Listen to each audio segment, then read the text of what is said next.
नमस्कार स्वागत करुच्ची आज मुख्य गुरुत्वपूर्ण खबर को आपण मानकु दर्शक बंधु एबे एबे आमर हस्तगत होइतिबा खबर रही लघुचाप संपर्कित आसुची आउ एक लघुचाप जहाँ अवपात रूप नेबार संभावना रही जानिबा ए लघुचापटी केउं स्थान सृष्टि होइछि एवं यार गतिविधि किभଳି भाव रहिबो ए लघुचापटी बात्यार रूप नेबो कि नाही जेहेतु वर्तमान बात्या ऋतु तेणु लघुचाप उपर समस्त तीक्ष्ण दृष्टि रही यही समय अनेक बात्या संगठित होइछि तेणु पाणीपाग विज्ञानी मानकर मतामत ए संबंध में कौन रही से संपर्क में संपूर्ण विवरण मुझे आपको वीडियो प्रदान करी से आपण मैंने निश्चित वीडियो प्रथम शेष पर्यंत देखिए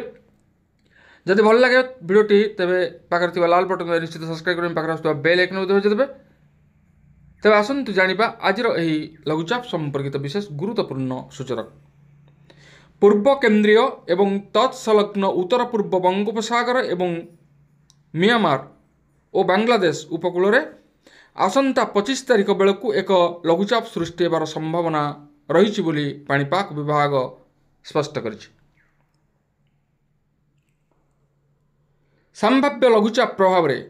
ओडिशार विभिन्न अंचल में प्रबल वर्षा हेबो किछि अंचल में बिजुली घड़घड़ी सह वर्षा हेबो बोली भुवनेश्वर पाणीपाग विज्ञान केन्द्र निर्देशिका डॉक्टर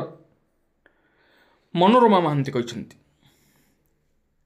किंतु किछि पाणीपाग विशेषज्ञ आकलन संभाव्य लघुचाप घनीभूत होई अवपात किंबा गभीर अवपात रूप नेबार संभावना रही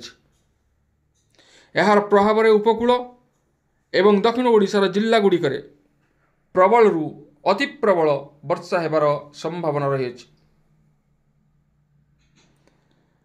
आज बारिपदा संबलपुर बलांगीर कोरापुट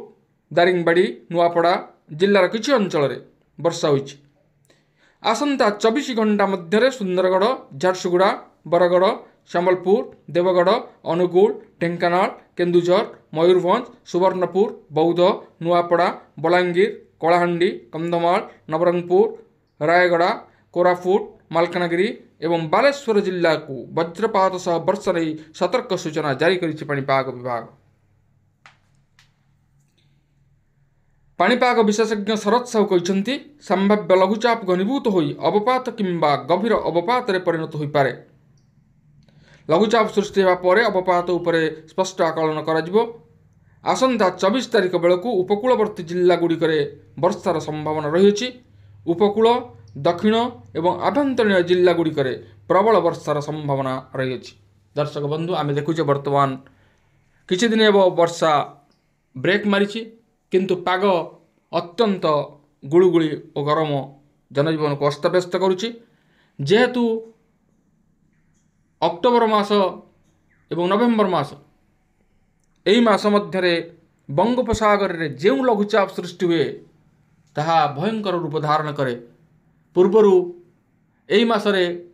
अनेक बात्या संगठित होइछि जहाँ ओडिशार धनजीवन हानि घटाई एवं भयभीत मध्य कराइछि। तेणु आगकू जो लघुचाप सृष्टि होइछि ता उपरे पाणीपाग विज्ञानी माने तीक्ष्ण दृष्टि रखिछन्ति जदि अवपात गभीर अवपात रूप निए तेबे किभଳି भाव में तार रहिबो गतिपथ एवं केउं केउं स्थान को विशेष भाव में प्रभावित करिबो से संबंध में लघुचाप सृष्टि होला पर ही जना पड़िबो। तेणु जदि आगकू कौन बात्या आसुथाए तेबे तार सद्यतम सूचना जदि आमर हस्तगत हुए ताहा तेबे आमे आपण मानकर अवगति निमंते सर्वप्रथमे निश्चित जणाइबु। तेणु वर्तमान 25 तारिख बेलू बंगोपसागर में जो लघुचापटी सृष्टि होगा जाउछि ताहा किभଳି भाव में रूप नेब ताहा उपरे समस्तंकर नजर रही। वर्तमान आमे धैर्यर सहित से समय को अपेक्षा करिबा एवं तार मुकाबिला मध्य करिबा। तेबे ए थिला आजिर लघुचाप संपर्कित बा वर्षा संपर्कित